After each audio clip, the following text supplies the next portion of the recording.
Bonjour, dans la précédente vidéo, le déclic des gammes, je vous ai montré comment mieux maîtriser la main droite. C'était une étape indispensable avant de pouvoir travailler efficacement vos gammes. Aujourd'hui, nous allons franchir une nouvelle étape. On est souvent tenté d'accélérer progressivement une gamme en pensant que c'est la meilleure façon de gagner en vitesse.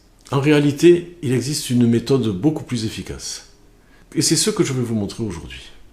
Grâce à ce travail, vous allez améliorer progressivement la coordination de vos deux mains, gagner en fluidité et augmenter votre vitesse. Pour illustrer cette méthode, nous allons prendre comme exemple une gamme de sol majeur en deuxième position sur 2 octaves et sans déplacement.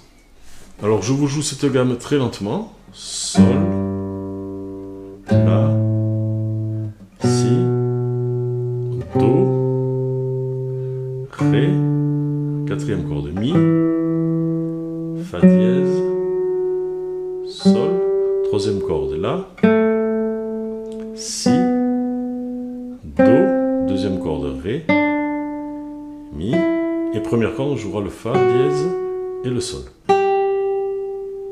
Et en descendant, Fa dièse, deuxième corde Mi, Ré, troisième corde Do, Si, La, quatrième corde Sol, Fa dièse, Mi, cinquième corde Ré, Do, Si et sixième corde La, Sol. Commencez par bien apprendre les notes et les doigtés. Une fois la gamme parfaitement mémorisée, nous allons commencer le travail rythmique. Jouez tout d'abord la gamme lentement, en croche, en accentuant bien chaque temps. Lentement, 50 à l'heure.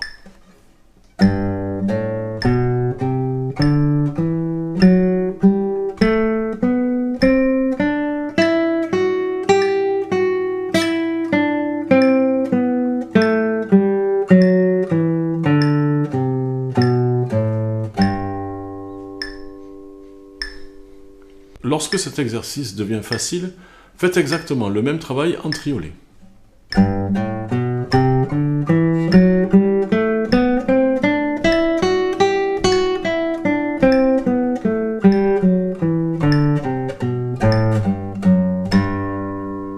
Puis en double croche.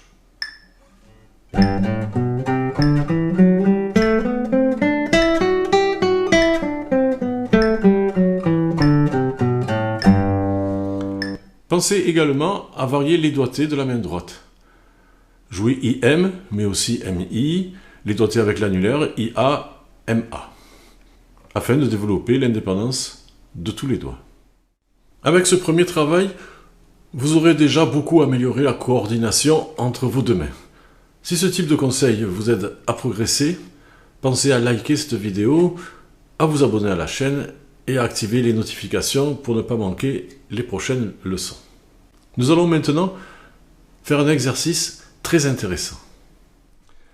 Commencez par jouer une seule note le plus rapidement possible avec la main droite, avec le rythme 4 doubles noirs, comme ça par exemple.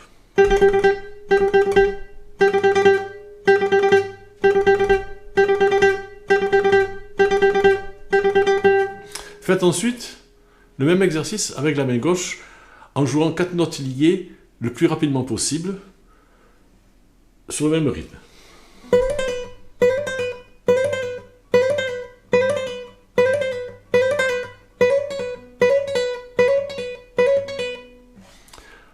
Vous avez maintenant une idée de la vitesse maximale que chacune de vos mains peut atteindre lorsqu'elles travaillent séparément. Vous pouvez mesurer cette vitesse d'ailleurs avec un métronome. L'objectif maintenant est de se rapprocher progressivement de cette vitesse lorsque les deux mains vont jouer ensemble. Nous allons appliquer ce principe à notre gamme, grâce à différents rythmes. Je vais jouer les exercices à 60 à la noire. N'hésitez pas à adapter le métronome selon votre niveau. Alors le premier rythme, c'est croche pointée double.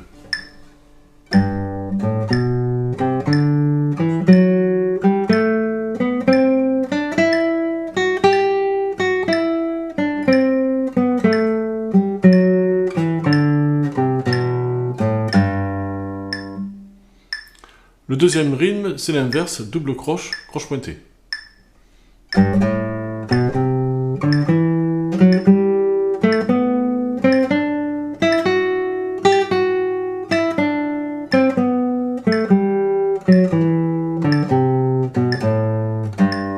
Ces deux premiers rythmes permettent de travailler des groupes de 2 notes rapides. Passons maintenant au groupe de 3 notes rapides avec le rythme croche de double. Et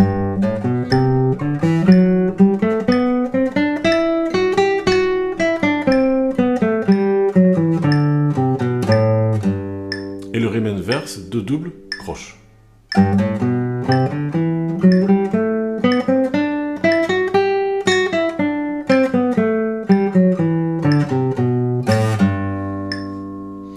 Enfin, deux derniers rythmes aussi très intéressants, c'est 2 croches de double, c'est un rythme à 6/8.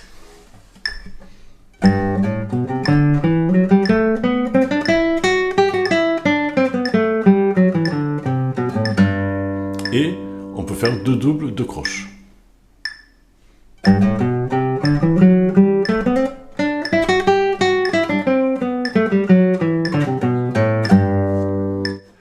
Lorsque vous serez parfaitement à l'aise avec ces exercices, augmentez progressivement la vitesse, mais sans jamais sacrifier la précision ni la qualité du son. Par la suite, vous pourrez également travailler les rythmes qui enchaînent 4 notes rapides. Croche, suivi d'un triolet de double croche.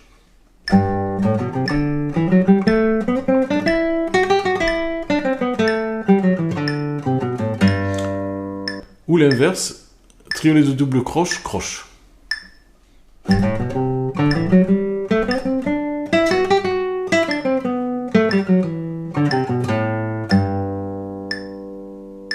Cette méthode ne s'applique pas uniquement aux gammes. Vous pouvez l'utiliser sur n'importe quel passage mélodique ou technique rencontré dans vos morceaux. Travaillez ces exercices régulièrement et vous serez surpris des progrès que vous réaliserez en fluidité, en précision et en vitesse. Si vous n'avez jamais vu la première vidéo de cette série, le déclic des gammes, je vous invite à la regarder. Vous y découvrirez les bases qui rendent les exercices d'aujourd'hui encore plus efficaces. Et dites-moi dans les commentaires si vous allez essayer cette méthode et sur quelle gamme ou quel passage de morceau vous allez l'appliquer. Bonne guitare à toutes et à tous et à très vite pour une prochaine vidéo.